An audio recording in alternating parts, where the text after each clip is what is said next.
ಆತ್ಮೀಯ ಸ್ಪರ್ಧಾರ್ಥಿಗಳಿಗೆಲ್ಲ ವಿದ್ಯಾಶಾರದೆ ಎಜುಕೇಷನ್ ಟೀಚಿಂಗ್ ವರ್ಲ್ಡ್ ಯೂಟ್ಯೂಬ್ ಚಾನಲ್ಗೆ ಆತ್ಮೀಯವಾದ ಸ್ವಾಗತ. ಆತ್ಮೀಯ ಸ್ಪರ್ಧಾರ್ಥಿಗಳೇ, ಇವತ್ತಿನ ಒಂದು ಯೂಟ್ಯೂಬ್ ಸೆಷನ್ನಲ್ಲಿ ನಾವು ಹಿಂದುಳಿದ ವರ್ಗಗಳ ತಾಲೂಕು ಕಲ್ಯಾಣ ಅಧಿಕಾರಿ ಬ್ಯಾಕ್ವರ್ಡ್ ಕ್ಲಾಸಸ್ ವೆಲ್ಫೇರ್ ಡಿಪಾರ್ಟ್ಮೆಂಟ್ ವತಿಯಿಂದ ನಡೆಯುವಂಥ ಒಂದು ತಾಲೂಕು ಕಲ್ಯಾಣ ಅಧಿಕಾರಿ ಹುದ್ದೆಗೆ ಸಂಬಂಧಿಸಿದಂತೆ ಹಿಂದಿನ ಒಂದು ಪರೀಕ್ಷೆಗಳ ಒಂದು ಪ್ರಶ್ನೋತ್ತರ ಸರಣಿಯನ್ನು ಈಗಾಗಲೇ ಹಿಂದೆ ಸ್ಟಾರ್ಟ್ ಮಾಡಿದ್ವಿ. ಅದರ ಮುಂದುವರೆದ ಒಂದು ಪ್ರಶ್ನೆಗಳನ್ನು ಒಂದು ಇವತ್ತಿನ ಸೆಷನ್ನಲ್ಲಿ ನೋಡೋಣ. ಈಗಾಗಲೇ ಈ ಒಂದು ಸಿಲೆಬಸ್ ನಿಮಗೆ ಗೊತ್ತಿರುವಂಥದ್ದು ಒಟ್ಟು 15 ಟಾಪಿಕ್ಗಳಿರುವಂಥದ್ದು. ರಿಸರ್ವೇಷನ್ ಇಂಡಿಯಾ ಹಿಡ್ಕೊಂಡು ಹಾಸ್ಟೆಲ್ ಫಾರ್ ಬ್ಯಾಕ್ವರ್ಡ್ ಕ್ಲಾಸಸ್ ಅಲ್ಲಿವರೆಗೂ ಈ ಒಂದು ಸಿಲೆಬಸ್ಗೆ ತಕ್ಕಂತೆ ನಮ್ಮ ವಿದ್ಯಾಶಾರದ ವತಿಯಿಂದ ಒಂದು ಆನ್ಲೈನ್ ಬ್ಯಾಚ್ ಕೋರ್ಸ್ ಸ್ಟಾರ್ಟ್ ಇರುವಂಥದ್ದು. ಈಗಾಗಲೇ 55 ರೆಕಾರ್ಡಿಂಗ್ ಕ್ಲಾಸಸ್ಗಳು ಮುಗಿದಿವೆ. ಆ ಒಂದು ರೆಕಾರ್ಡಿಂಗ್ ಕ್ಲಾಸಸ್ಗಳು ನಿಮಗೆ ಬೇಕಂದರೆ ಅಥವಾ ಟೆಸ್ಟ್ ಸೀರೀಸ್ ಬೇಕಂದರೆ ಕಂಪ್ಲೀಟ್ ಕೋರ್ಸ್ಗೆ 2000 ರೂಪಾಯಿ ತೊಗೋತೀವಿ. 9380850076 ಈ ನಂಬರ್ಗೆ ಕಾಂಟ್ಯಾಕ್ಟ್ ಮಾಡ್ಬೋದು. ಇದು ನಮ್ಮದು ಟೀಚ್ಮೆಂಟ್ ಆ್ಯಪು. ಈ ಒಂದು ಆ್ಯಪ್ನಲ್ಲೇ ನಮಗೆ ಒಟ್ಟು 55 ರೆಕಾರ್ಡಿಂಗ್ ಕ್ಲಾಸಸ್ಗಳು ಅವೈಲೇಬಲ್ ಇರುತ್ತೆ ಮತ್ತು ಟೆಸ್ಟ್ ಸೀರೀಸ್ ಸಹಿತ ಇರುತ್ತೆ. ಈಗ ಮೊದಲೇ ಪ್ರಶ್ನೆಗೆ ನೋಡೋಣ. ಹಿಂದುಳಿದ ವರ್ಗಗಳ ಪ್ರವರ್ಗ 1ರ ಜಾತಿ ಪ್ರಮಾಣ ಪತ್ರ ಪಡೆಯಲು ಡ್ಯಾಶ್ ನಮೂನೆಯಲ್ಲಿ ಅರ್ಜಿಯನ್ನು ಸಲ್ಲಿಸಬೇಕು. ನೋಡಿ, ಒಟ್ಟು 3 ಪ್ರಕಾರದ ಒಂದು ಅರ್ಜಿಗಳನ್ನ ಸಲ್ಲಿಸುವಂಥ ಇರುತ್ತೆ ತಹಶೀಲ್ದಾರ್ ಅವರಿಗೆ ಜಾತಿ ಆದಾಯ ಪ್ರಮಾಣ ಪತ್ರವನ್ನು ಪಡೀಲಿಕ್ಕೆ. ನಮೂನೆ ಎಯಲ್ಲಿ SC/ST ಅವರು, ನಮೂನೆ ಬಿಯಲ್ಲಿ ಪ್ರವರ್ಗ 1, ನಮೂನೆ ಸಿಯಲ್ಲಿ ಒಂದು 2A 2B 3A 3B ಈ ಜಾತಿಯವರು ಏನು ಮಾಡಬೇಕು ಅಂದರೆ ಒಂದು ಅರ್ಜಿಯನ್ನು ಸಲ್ಲಿಸಬೇಕು. ಹಾಗಾದರೆ ಇದಕ್ಕೆ ಒಂದು ಸರಿಯಾದ ಉತ್ತರ ಬಂದುಬಿಟ್ಟು ಅದು ನಮೂನೆ ಬಿ.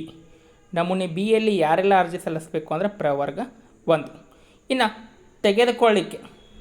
ತೆಗೆದುಕೊಳ್ಳಿಕ್ಕೆ ಏನು ಅಂತಂದರೆ ಇಲ್ಲಿ ವಿಶೇಷವಾಗಿ ನಮೂನೆ ಡಿಯಲ್ಲಿ SC/ST SC/ST, ನಮೂನೆ ಇಯಲ್ಲಿ ಪ್ರವರ್ಗ 1 ಇವ್ರು ತಗೋತಾರೆ. ಆಮೇಲೆ ಇನ್ನು ನಮೂನೆ ಎಫ್ ಅಲ್ಲಿ ಬಂದುಬಿಟ್ಟು 2A 2B 3A 3B ಇವ್ರು ಏನು ಮಾಡ್ತಾರೋ ಅಂತಂದರೆ ಒಂದು ಜಾತಿ ಮತ್ತು ಆದಾಯ ಪ್ರಮಾಣ ಪತ್ರವನ್ನು ತಹಸೀಲ್ದಾರ್ ಅವರಿಂದ ಪಡೆಯುವಂಥ. ಈ ಒಂದು ತಹಸೀಲ್ದಾರ್ ಅವರಿಂದ ಪಡೆಯುವಂಥ ಜಾತಿ ಆದಾಯ ಪ್ರಮಾಣ ಪತ್ರದ ಅವಧಿ ಮುಂಚೆ ಏನಿತ್ತು 1 ವರ್ಷದಲ್ಲೇ ಒಂದು ಎಕ್ಸ್ಪೈರ್ ಆಗಿಬಿಡ್ತಿತ್ತು. ಈಗ ಅದು 5 ವರ್ಷಕ್ಕೆ ಇರುವಂಥದ್ದು. ಒಮ್ಮೆ ನೀವು ತೆಗೆಸಿದರೆ 5 ವರ್ಷದವರೆಗೆ ನಡೆಯುತ್ತೆ. ಅದು ಒಂದು 2012ರಿಂದ ಜಾರಿಯಲ್ಲಿ ಇರುವಂಥ. ಇನ್ನು ನೆಕ್ಸ್ಟ್ ಪ್ರಶ್ನೆ ನೋಡೋಣ ನಾವು. ಜಿಲ್ಲಾ ಮಟ್ಟದ ಜಾತಿ ಆದಾಯ ಪರಿಶೀಲನಾ ಸಮಿತಿಗೆ ಡ್ಯಾಶ್ ರವರು ಸದಸ್ಯ ಕಾರ್ಯದರ್ಶಿ ಆಗಿರುತ್ತಾರೆ. ನೋಡಿರಿ, ಇವೆಲ್ಲ ಒಂದು ಕ್ವಶನ್ಸ್ಗಳು 1990 ಆ್ಯಕ್ಟ್ ಮತ್ತು 1992 ನಿಯಮಗಳು, 1992 ರೂಲ್ಸು, ಆಮೇಲೆ 1990 ಆ್ಯಕ್ಟ್, SC/ST OBC ಆ್ಯಕ್ಟ್, ಆ ಒಂದು ಆ್ಯಕ್ಟ್ಗಳ ಮೇಲೆ ಬಂದಿರುವಂಥ ಒಂದು ಹಿಂದಿನ ಪರೀಕ್ಷೆಗಳ ಪ್ರಶ್ನೋತ್ತರಗಳು. ಜಿಲ್ಲಾ ಮಟ್ಟದ ಜಾತಿ ಆದಾಯ ಪರಿಶೀಲನಾ ಸಮಿತಿಗೆ ಯಾರು ಅಧ್ಯಕ್ಷ ಆಗಿರ್ತಾರೆ, ನಾಳೆ ಎಕ್ಸಾಮ್ ಕೇಳ್ಬೋದು, ಯಾರು ಅಧ್ಯಕ್ಷ ಆಗಿರ್ತಾರೆ ಅಂತ ಕೇಳ್ಬೋದು. ಅದಕ್ಕೆ ಸರಿಯಾದಂಥ ಒಂದು ಉತ್ತರ ಅಧ್ಯಕ್ಷಕ್ಕೆ ಇರುವಂತಂದರೆ ಅದಕ್ಕೆ ಸರಿಯಾದಂಥ ಉತ್ತರ ಯಾವುದು ಅಂತಂದರೆ ಅದು ಜಿಲ್ಲಾಧಿಕಾರಿ. ಜಿಲ್ಲಾಧಿಕಾರಿಗಳು ಏನಾಗಿರ್ತಾರೋ ಅಂದರೆ ಒಂದು ಅಧ್ಯಕ್ಷರಾಗಿರ್ತಾರೆ. ಮತ್ತು ಸದಸ್ಯ ಕಾರ್ಯದರ್ಶಿ ಇದಾರಲ್ಲ, ಸದಸ್ಯ ಕಾರ್ಯದರ್ಶಿ ಯಾರಾಗಿರ್ತಾರೆ ಅಂತಂದರೆ ಇದಕ್ಕೆ ಒಂದು ಸರಿಯಾದಂಥ ಉತ್ತರ ಬಂದುಬಿಟ್ಟು ಜಿಲ್ಲಾ ಹಿಂದುಳಿದ ವರ್ಗಗಳ ಅಥವಾ ಅಲ್ಪಸಂಖ್ಯಾತರ ಕಲ್ಯಾಣ ಅಧಿಕಾರಿ. ಈಗಾಗಲೇ 1999 ಮತ್ತು 2000ರಿಂದ ಅಲ್ಪಸಂಖ್ಯಾತರ ಕಲ್ಯಾಣ ನಿರ್ದೇಶನಾಲಯ, ಡೈರೆಕ್ಟರೇಟ್ ಆಫ್ ಮೈನಾರಿಟಿ, ಒಂದು ಸಪ್ರೇಟ್ ಇಲಾಖೆ ಇರುವಂಥದ್ದು. ಅದರಡಿಯಲ್ಲಿ 2B ಮತ್ತು ಅದರ ಉಪಪಂಗಡಗಳಿಗೆ ಸಂಬಂಧಿಸಿದಂಥ ಎಲ್ಲವೂ ಅದರಲ್ಲಿ ಬರುತ್ತೆ. ಇನ್ನು ಉಳಿದಂಥ 2A 3A ಪ್ರವರ್ಗ 1 3B ಇವರಿಗೆಲ್ಲ ಜಿಲ್ಲಾ ಹಿಂದುಳಿದ ಕಲ್ಯಾಣ ಅಧಿಕಾರಿಗಳಿರ್ತಾರೆ ಪ್ರತಿ ಡಿಸ್ಟಿಕ್ಕಲ್ಲಿ.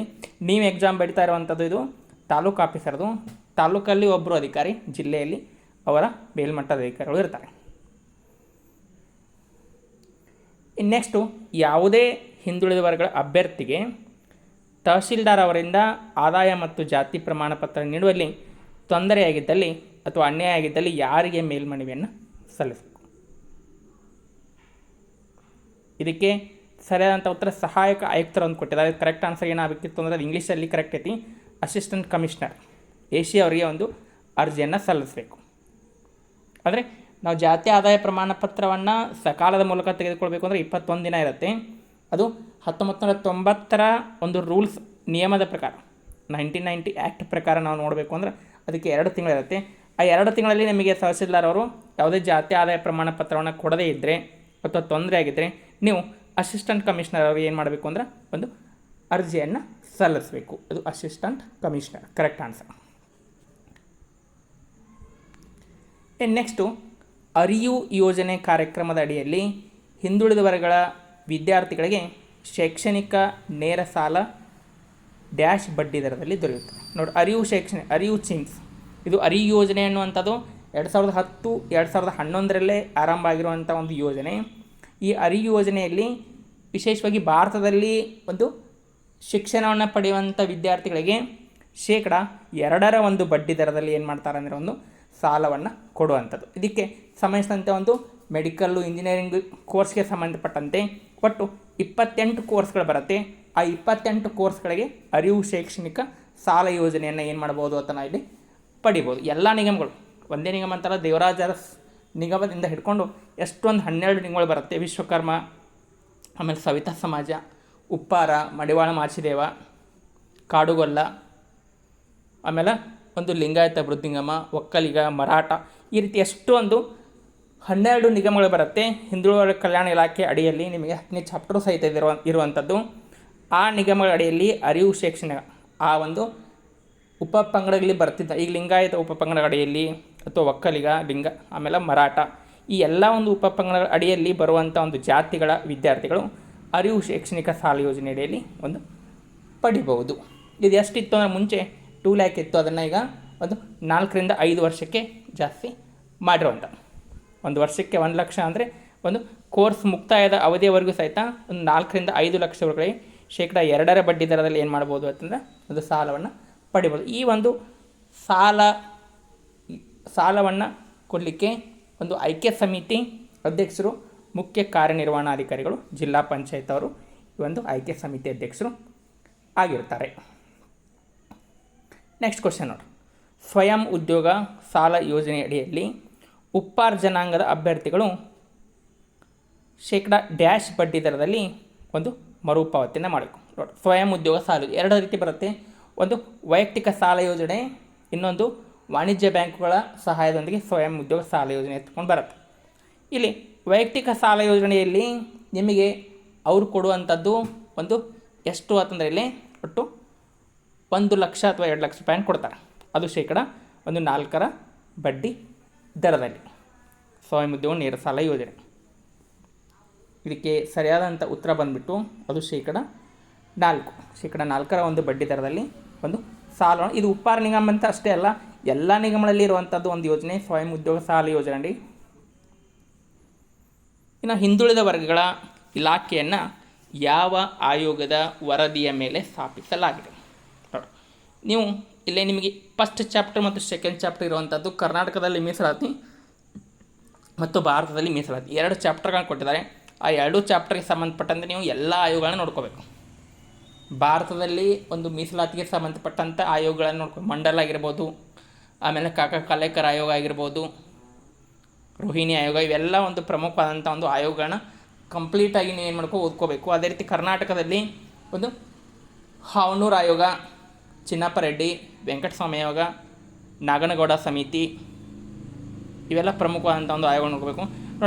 LG ಹಾವನೂರು 1972ರಲ್ಲಿ ನೇಮಕಗೊಂಡಂಥ LG ಹಾವನೂರು ಆಯೋಗ ಕರ್ನಾಟಕದ ಒಂದು ಮೊಟ್ಟ ಮೊದಲ ಹಿಂದುಳಿದ ಆಯೋಗ ಅಂತಿಕೊಂಡ ನಾವು ಕರಿತೀವಿ.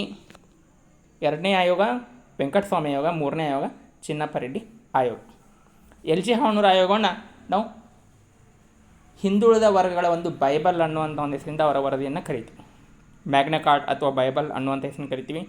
ಈ ಒಂದು ಆಯೋಗದ ವರದಿ ಆದಾದಮೇಲೆ 1977ರಲ್ಲಿ ಹಿಂದುಳಿದ ವರ್ಗಗಳ ಒಂದು ಆಯೋಗವನ್ನು ಏನು ಮಾಡ್ತಾರೆ 1970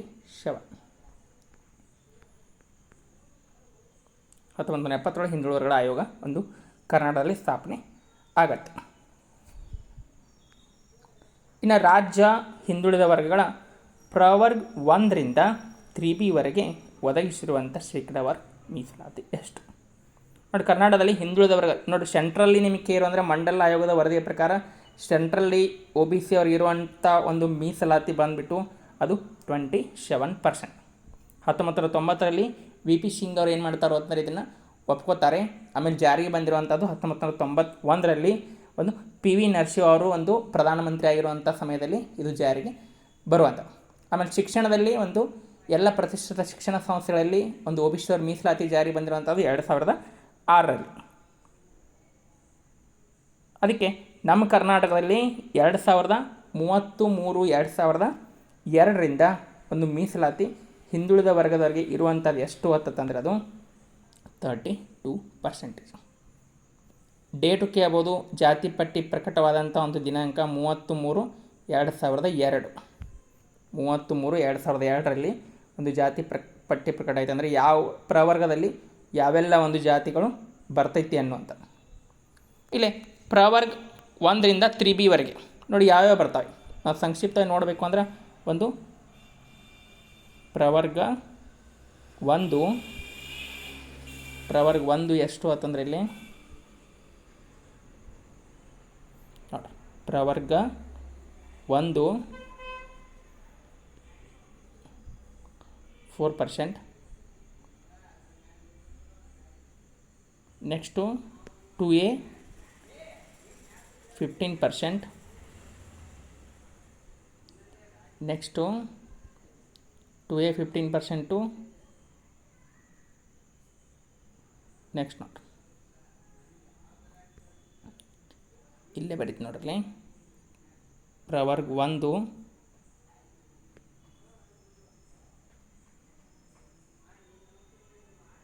ಪ್ರವರ್ಗ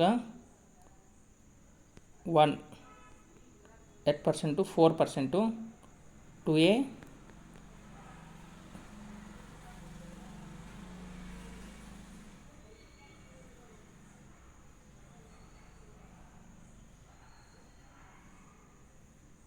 15%. 2B 4%. 3A 4%. 3B 5%. ಇವೆಲ್ಲ ಕೂಡಿಸಿದರೆ ನಮಗೆ ಎಷ್ಟಾಗೋದು ಅಂತಂದರೆ ಇದು ಒಟ್ಟು ನಮಗೆ 32% ಆಗುವಂಥ. ಇವಿಷ್ಟು ಒಂದು ಇವತ್ತಿನ ಒಂದು ಕ್ವಶನ್ಸು ಮತ್ತು ಆನ್ಲೈನ್ ಟೆಸ್ಟ್ಗಳನ್ನು ಸಹಿತ ಕಂಡಕ್ಟ್ ಮಾಡಿದ್ವಿ. ಪ್ರತಿ ವೀಕ್ಲಿ ಆಗಸ್ಟ್ 4ರಿಂದ ಸೆಪ್ಟೆಂಬರ್ 2ರವರೆಗೆ 100 ಮಾರ್ಕ್ಸಿನ ಒಂದು ಆನ್ಲೈನ್ ಟೆಸ್ಟ್ಗಳು. ಅವನ್ನ ನೀವು ಈಗಲೂ ಸಹಿತ ಅಟೆಂಡ್ ಮಾಡ್ಬೋದು. ಒಟ್ಟು 15 ಅಧ್ಯಾಯಗಳನ್ನು ನೋಡಿದ್ದು KPSC ಮಾದರಿಯಲ್ಲೇ ಮತ್ತು ಎಲ್ಲ ಪ್ರಶ್ನೆಗಳಿಗೆ ವಿವರಣಾತ್ಮಕ ಉತ್ತರಗಳನ್ನು ಸಹಿತ ನಾವು ಕೊಟ್ಟಿದ್ವಿ. ಇವು ನಮ್ಮ ಟೀಚ್ಮೆಂಟ್ ಆ್ಯಪ್ ಆಗಲೇ ಏನು ತೋರಿಸಿದ್ವಲ್ಲ, ಟೀಚ್ಮೆಂಟ್ ಆ್ಯಪ್ನಲ್ಲಿರುವಂಥ ರೆಕಾರ್ಡಿಂಗ್ ಕ್ಲಾಸಸ್ಗಳು. ಒಟ್ಟು ಲಿಂಗಾಯತ ಅಭಿವೃದ್ಧಿ ನಿಗಮ, ದೇವರಾಜ ಅಭಿವೃದ್ಧಿ ನಿಗಮ, ಹಿಂದುಳಿದ ವರ್ಗಗಳ ತರಬೇತಿ ಯೋಜನೆಗಳು, ವಿದ್ಯಾರ್ಥಿ ವೇತನ, ವಸತಿ ನಿಲಯಗಳ MCQ, ಒಕ್ಕಲಿಗ, ಒಟ್ಟು ಎಲ್ಲ ಅಭಿವೃದ್ಧಿ ನಿಗಮಗಳು, 1995 ಆ್ಯಕ್ಟು, ಹಾಸ್ಟೆಲ್ ನಿರ್ವಹಣೆ, ಕರ್ನಾಟಕದಲ್ಲಿ ಮೀಸಲಾತಿ, ಗಂಗಾ ಕಲ್ಯಾಣ, ನೇರ ಮತ್ತು ಲಂಬ ಮೀಸಲಾತಿ, ಹಾವನೂರು ಆಯೋಗ, ಚೆನ್ನಪ್ಪ ರೆಡ್ಡಿ ಆಯೋಗ, ಲಿಂಗಾಯತ ಅಭಿವೃದ್ಧಿ ನಿಗಮ, ಆರ್ಯವೈಶ್ಯ, ಸಾಂವಿಧಾನಿಕ ಸ್ಥಾನಮಾನಗಳು, ಇವೆಲ್ಲ ಪ್ರಮುಖವಾಗಿರುವಂಥ ಒಂದು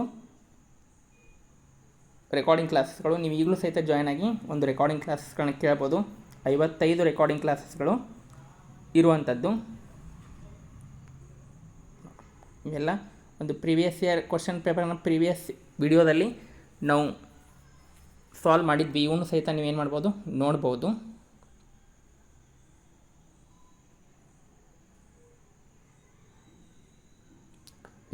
ಇದಿಷ್ಟು ಇವತ್ತಿನ ಒಂದು ವಿಡಿಯೋ. ಈ ವಿಡಿಯೋ ನಿಮಗೆ ಇಷ್ಟ ಆಗಿದೆ ಅಂತ ತಿಳ್ಕೊತೀನಿ. ಮತ್ತು ಇನ್ನೂ ಯಾರೆಲ್ಲ ನಮ್ಮ ಚಾನಲ್ಗೆ ಸಬ್ಸ್ಕ್ರೈಬ್ ಮಾಡಿಲ್ಲ ಕೂಡಲೇ ಸಬ್ಸ್ಕ್ರೈಬ್ ಮಾಡಿ ಅಂತ ತಿಳಿಸ್ತಾ ಎಲ್ಲರಿಗೂ ಧನ್ಯವಾದಗಳು.